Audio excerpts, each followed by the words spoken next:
प्रिय बच्चों, आप सभी को नमस्कार। आज के वीडियो में हम लोग एक नया चैप्टर त्रिभुज को प्रारंभ करने जा रहे हैं। त्रिभुज वाले पार्ट को हम लोग बहुत ही अच्छे से पढ़ेंगे। सबसे पहले हम लोग इस पार्ट में ये जानेंगे कि जो पार्ट का शीर्षक है त्रिभुज, त्रिभुज क्या होता है। आप सभी त्रिभुज के बारे में पहले से भी जानते हैं, पुनः एक बार हम लोग इस पर चर्चा करते हैं। आइए हम सबसे पहले त्रिभुज के बारे में बताएं। तो त्रिभुज क्या है? एक बहुभुज है। त्रिभुज एक ऐसा बहुभुज है जो तीन भुजाओं से घिरी आकृति होती है। यानी हम कह सकते हैं कि किसी भी तीन भुजाओं से घिरी बंद आकृति को हम क्या कहेंगे? त्रिभुज कहेंगे। यानी ऐसा बहुभुज है जिस बहुभुज में कितनी भुजाएं हैं? तीन भुजाएं हैं। ठीक है, तो इस तरह से आप देखेंगे कि यह जो बन गया, यह हमारे सामने जो चित्र दिख रहा है, यही क्या है? त्रिभुज है। इसके बाद हम बात करेंगे कि त्रिभुज में क्या क्या पार्ट होते हैं। जैसे मान लीजिए यहाँ पे इसका नाम ए लिखे हैं, इसको बी लिखे हैं और इसको अगर हम सी लिखते हैं तो हम सबसे पहले देखिए जानेंगे कि ये ए, बी और सी ये क्या हैं। तो आपको बताएं कि ये जो तीनों हैं ये इसे हम शीर्ष कहेंगे। यह शीर्ष कहलाएंगे, यानी ए, बी और सी यह त्रिभुज के शीर्ष। दो भुजाएं जिस बिंदु पर मिलती हैं वही त्रिभुज का शीर्ष कहलाता है। इसके बाद हम बात करते हैं भुजा कौन कौन सा है। भुजा कौन सी है? तो देखिए ए बी भुजा है, बी सी भुजा है और ए सी क्या है? भुजा है। तीन भुजाएं हैं। पुनः अगर इसमें हम कोण की बात करें, कोण कौन कौन सा है, तो आप देखिए यहाँ पर एक कोण बना है, यहाँ एक कोण बना है, यहाँ एक कोण बना है। कोण ए, कोण बी, कोण सी, यानी इसके तीन अंतर कोण हो गए, तीन भुजाएं हो गई, तीन शीर्ष हो गए। इसे हम कहेंगे त्रिभुज एबीसी। संकेत इसका क्या बनाएंगे? हम त्रिभुज एबीसी को कैसे दर्शाते हैं? एक छोटा सा त्रिभुज बना के लिखेंगे एबीसी, इसको पढ़ेंगे त्रिभुज एबीसी। ठीक है, यह हो गया त्रिभुज को दर्शाने का तरीका। इस तरह से हम त्रिभुज को दर्शाते हैं। त्रिभुज के बारे में हम लोग पढ़ चुके हैं। अब आपको बताएं कि त्रिभुज जो होते हैं इनका वर्गीकरण होता है, त्रिभुज को बांटे जाते हैं। त्रिभुज अब किन किन कैटेगरियों में बांटा जाता है इसके बारे में बताएं। तो आप बताएं कि जो त्रिभुज होता है ये मुख्य रूप से दो आधार पर त्रिभुज का वर्गीकरण होता है। पहला जो आधार है इसका वह है भुजा के आधार पर, भुजा के आधार पर, भुजा के आधार पर। दूसरा जो वर्गीकरण होता है वह कोण के आधार, कोण के आधार। अब हम जानेंगे कि भुजा के आधार पर त्रिभुज कितने प्रकार के होते हैं, कोण के आधार पर त्रिभुज कितने प्रकार के होते हैं। आपको सबसे पहले हम बताएं भुजा के आधार पर त्रिभुज तीन प्रकार के होते हैं। कितने प्रकार के होते हैं? तीन प्रकार के। पहला जो होता है वह समबाहु त्रिभुज, समबाहु त्रिभुज। दूसरे त्रिभुज को हम समद्विबाहु त्रिभुज, समद्विबाहु त्रिभुज। तीसरे त्रिभुज को हम विषम बाहु, विषम बाहु त्रिभुज। तीन प्रकार के त्रिभुज भुजा के आधार पर। अब समबाहु त्रिभुज क्या होता है? देखिए समबाहु, सम का मतलब होता है बराबर, बाहु का मतलब भुजा, यानी ऐसा त्रिभुज जिसके तीनों भुजाएं आपस में क्या हो? बराबर हो। अगर आप आकृति देखिए तो यहाँ ए हो, ये बी है और ये सी है। अगर ए बी बराबर हो बी सी के, बी सी भी बराबर हो सी ए के, यानी तीनों भुजाएं आपस में बराबर हो, तो इस त्रिभुज को हम समबाहु त्रिभुज कहेंगे। अगला नंबर आता है समद्विबाहु। सम मतलब बराबर, द्वि मतलब दो, बाहु का मतलब भुजा। ऐसा त्रिभुज जिसकी दो भुजाएं बराबर हो। आप देखिए एक बना दिया गया, ठीक है ना।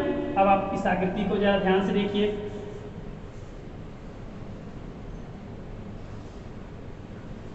अगर मान लीजिए ए है, यह बी है, यह सी है, इसमें हम कहें कि ए बी, बी सी बराबर है लेकिन सी बराबर नहीं है। तो दो भुजा बराबर हैं, तीसरी भुजा बराबर नहीं है, तो ऐसा त्रिभुज समद्विबाहु त्रिभुज कहलाता है। तीसरा विषम बाहु त्रिभुज, यानी ऐसा त्रिभुज जिसकी कोई भी भुजाएं बराबर ना हो, सारी भुजाएं अलग अलग लंबाई की हो, तो इसे हम कहेंगे विषम बाहु त्रिभुज। ठीक है, इसमें आप देखिए ए बी बी सी और सी ए तीनों अलग अलग हैं, इसलिए यह त्रिभुज विषम बाहु त्रिभुज कहलाता है। तो आप क्या समझे कि त्रिभुज का वर्गीकरण भुजा के आधार पर तीन प्रकार का होता है, समबाहु त्रिभुज, समद्विबाहु त्रिभुज और विषम बाहु त्रिभुज। अब आइए जरा हम बात करते हैं कोण के आधार पर त्रिभुज कितने प्रकार के होते हैं। देखिए, कोण के आधार पर भी त्रिभुज तीन प्रकार के होते हैं, तीन प्रकार के। पहला न्यून कोण त्रिभुज, न्यून कोण त्रिभुज। अगला समकोण त्रिभुज,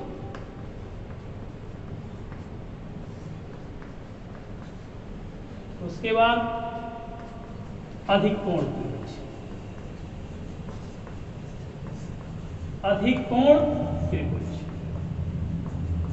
ठीक है, न्यून कोण त्रिभुज का मतलब आप देखिए कोण, कैसा कोण, न्यून कोण, यानी ऐसा त्रिभुज जिसके तीनों कोण न्यून कोण हो, तीनों कोण, यह भी कोण, यह भी कोण, यह भी कोण, तीनों कोण क्या हो, न्यून कोण। न्यून कोण का मतलब जिसका मान 90 अंश से कम होता है परंतु 0 अंश से अधिक होता है, ऐसे कोण को हम न्यून कोण कहते हैं। अगर इन त्रिभुज के तीनों कोणों को हम नापें और तीनों कोणों का मान 90 अंश से कम हो, 0 डिग्री से बड़ा हो, तो हम कहेंगे कि यह त्रिभुज न्यून कोण त्रिभुज है।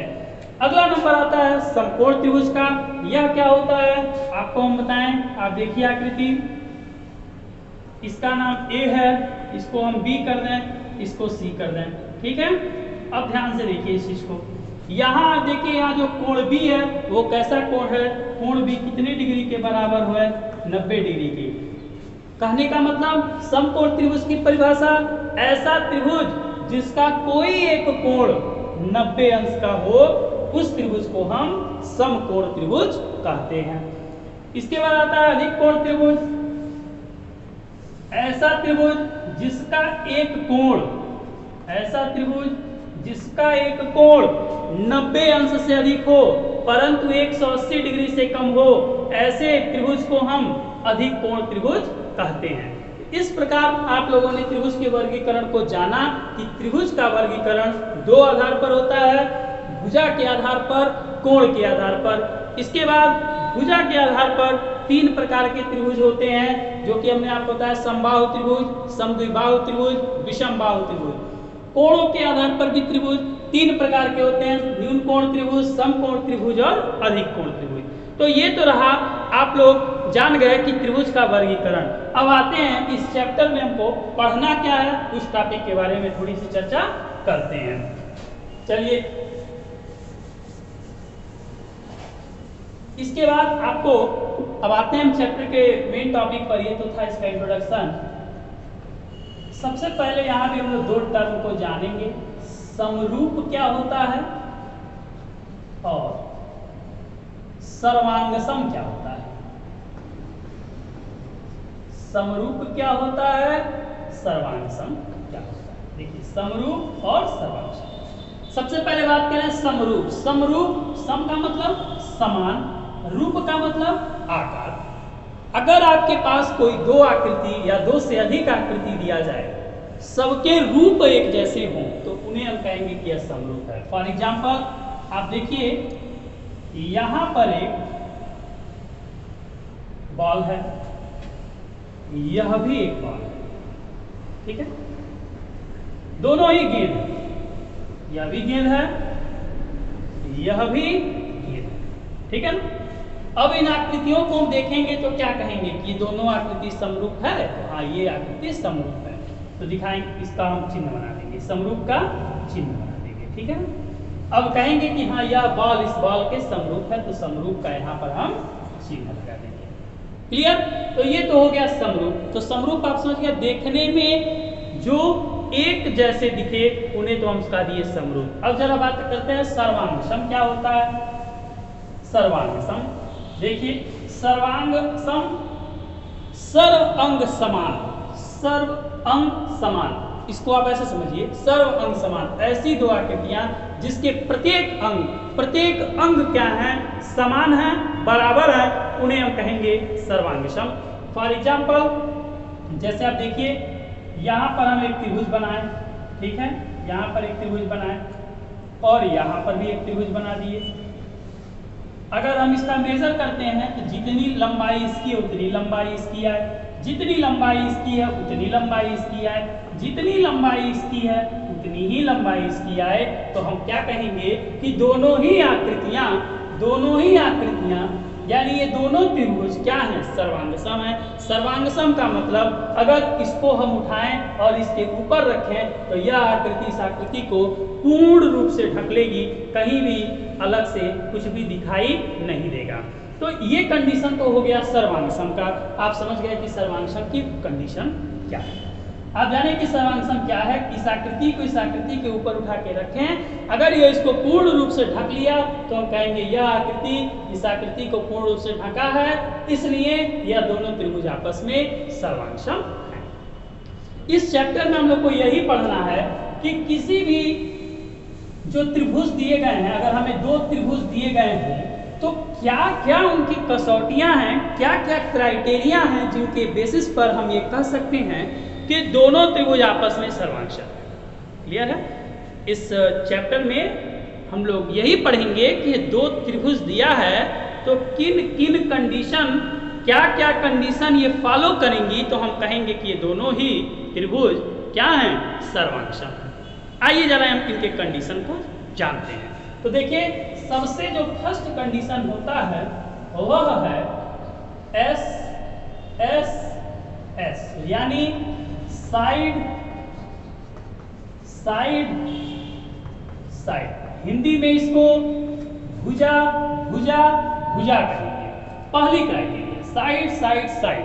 अब ध्यान देखिए, पहली क्राइटेरिया पे हम चर्चा करते हैं। अगर हमारे पास कोई भी दो त्रिभुज दे दे, ध्यान देंगे आप, इसका नाम ए बी सी और इसका नाम पी क्यू आर।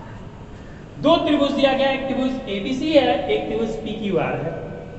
तो कब कहेंगे कि ये दोनों त्रिभुज, अगर मान लीजिए अब इसमें हमें कंडीशन दिया गया है, कंडीशन क्या दिया गया है, किसकी संगत भुजाएं आपस में बराबर है, जैसे ए बी के बराबर पी क्यू है, बी सी के बराबर क्यू आर है, ए सी के बराबर पी आर है।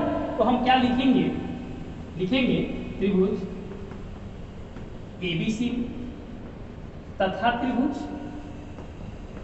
PQR में हम लिखेंगे कि त्रिभुज एबीसी तथा त्रिभुज PQR में। अब एबीसी में क्या है, इसमें AB है, इसमें PQ है, AB है और PQ दोनों ही बराबर है।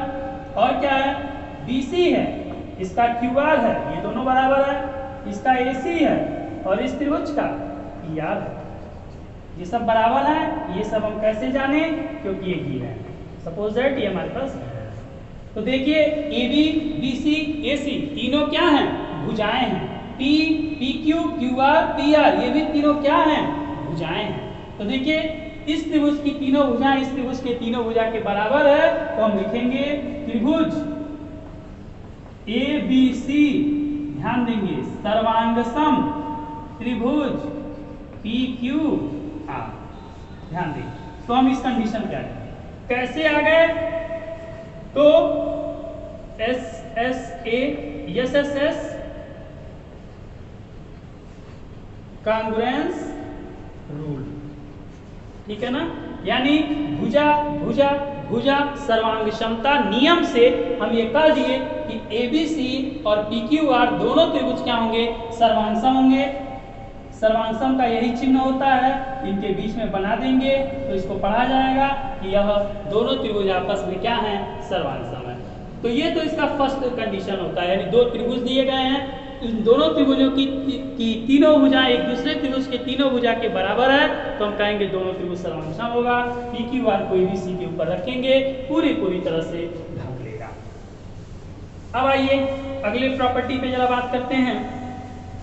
सेकंड इसका रूल क्या है, सेकंड रूल हो गया इसका SAS, साइड एंगल साइड। देखिए अगर अब देखिए क्या है, दो त्रिभुज दे दिया, दो त्रिभुज दे दिया हमारे पास ABC PQR। अब क्या है, देखिए साइड एंगल साइड। अब मान लीजिए दे दे कि AB PQ के बराबर है, कोण B कोण Q के बराबर है, BC भुजा QR के बराबर है। अब इस पर हम क्या लिखेंगे, देखिए इस पर लिखेंगे कि AB बराबर है PQ के। AB किसके बराबर हो गया, AB बराबर हो गया PQ के। कोण B बराबर हो गया कोण Q के, और BC भुजा बराबर हो गई QR के। किस कंडीशन पर पहुंच गए कि त्रिभुज ABC सर्वांग सम होगा त्रिभुज PQR के। कैसे,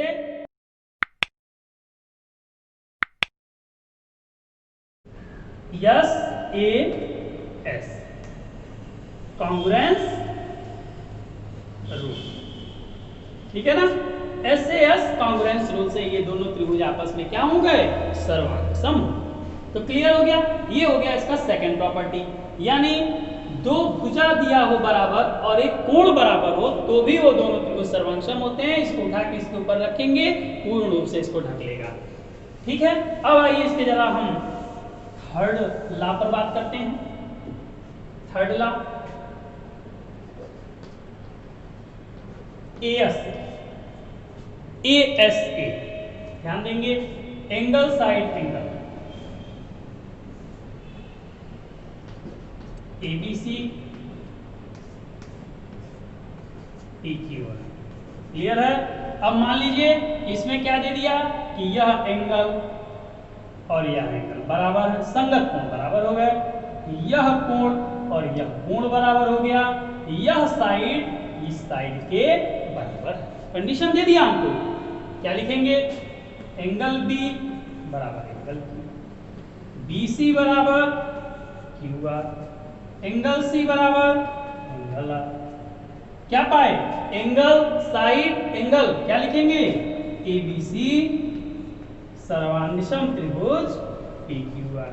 ठीक है ना, लिख देंगे। कैसे हो गया ये, बाई ASA कॉन्ग्रुएंस रूल। ठीक है, अंडरस्टैंड। अब देखिए इसी में एक छोटी सी बात बता दें आपको, एंगल साइड एंगल तो ये आप समझ गए, यही कभी कभी आपको AS के रूप में भी मिलता है। तो देखिए यहाँ ASA है, इसमें भी दो कोण एक भुजा है, यहाँ AAS है, इसमें भी दो कोण एक भुजा है, दोनों बात तो बराबर है। लिखने का कंडीशन क्या है, जैसे आप यहाँ देखें, इसको हमने कैसे पढ़ा, एंगल साइड एंगल। अगर यही ऐसे दे दे, ऐसे दे दे हमको, इस तरह से दे दे, एंगल है, फिर यहाँ एंगल, यह एंगल इसके बराबर है, यह एंगल इसके बराबर है, यह भुजा इसके बराबर है। अब देखिए पढ़ने का क्रम है, इसको कैसे पढ़ेंगे, angle angle side, angle angle side. तो ये भी हमारा क्या होगा, कॉन्ग्रुएंस होगा। इसको इसके बराबर दिखाएंगे, इसको इसके बराबर दिखाएंगे, ये भुजा इसके बराबर होगा। ब्रैकेट में क्या लिख देंगे, बाई AAS कॉन्ग्रुएंस रूल। ये इसमें डिफरेंट होता है, दोनों ही बात बराबर है। ठीक है, अब आइए इसके बाद, ये तो थर्ड हो गया रूल। अब इसके बाद हम लोग लास्ट रूल पे बात करते हैं। अगली क्राइटेरिया क्या है, फोर्थ क्वेश्चन, फोर्थ जो है इसका वह होता है RHS congruence, right angle hypotenuse side. इसका मतलब क्या है, अगर हमारे पास कोई समकोण त्रिभुज दे दिया, कौन सा त्रिभुज दे दिया, समकोण त्रिभुज दे दिया। ध्यान देंगे, हमारे पास क्या है, कोई समकोण त्रिभुज दे दिया। अब ये क्या है, ABC PQR। अब देखिए इसमें क्या है, अगर यह एंगल इस एंगल के बराबर दे दिया, यह इसके बराबर है, अब इन दोनों में से कोई एक साइड इक्वल है, सपोज दैट यही साइड इस साइड के इक्वल है, तो इसको हम लिखेंगे एंगल B बराबर एंगल Q। क्लियर, तो दोनों क्या है, ये ईच 90 डिग्री, प्रत्येक 90 अंश का है। ठीक है, समकोण हो गया। और समकोण के ठीक सामने की भुजा कर्ण कहलाती है, तो इसको हम क्या लेंगे, AC इक्वल्स ER। तो ये क्या हो गया हमारा हाइपोटेनस यानी कर्ण हो गया। अब कोई एक भुजा लेंगे BC, इसके इक्वल है QR की। यानी इस तरह से भी अगर कोई त्रिभुज दिया हो जिसके कर्ण, दोनों त्रिभुजों के कर्ण बराबर हो, समकोण बराबर है, दोनों के कोण 90-90 हो, और कोई एक संगत भुजा का युग्म बराबर है, तो उसे हम कहेंगे कि यह भी त्रिभुज कांग्रुएंस होगा। इसको भी लिखेंगे त्रिभुज ABC कांग्रुएंस ट्रायंगल PQR। अब ये कैसे हो गया, तो बाई RHS कांग्रुएंस रूल, ये RHS कांग्रुएंस रूल से होता है। तो प्रिय बच्चों, आप सभी को आज के वीडियो में ट्रायंगल का इंट्रोडक्शन, त्रिभुज का introduction, classification of triangle on the basis of side and angle, और ये इसको कांग्रुएंस करने का, सर्वांशम करने की क्या कसौटियां हैं, उनके बारे में पढ़ा गया। मुझे उम्मीद है कि ये सारी चीज़ें आपको बहुत अच्छे से समझ में आई होंगी। यदि आपको समझने में कोई भी परेशानी है, आप सीधे हमें कमेंट माध्यम से बता सकते हैं। इस वीडियो में बस यहीं तक, आगे की बात अगले वीडियो में करेंगे। A like would be appreciated. And don't forget to subscribe.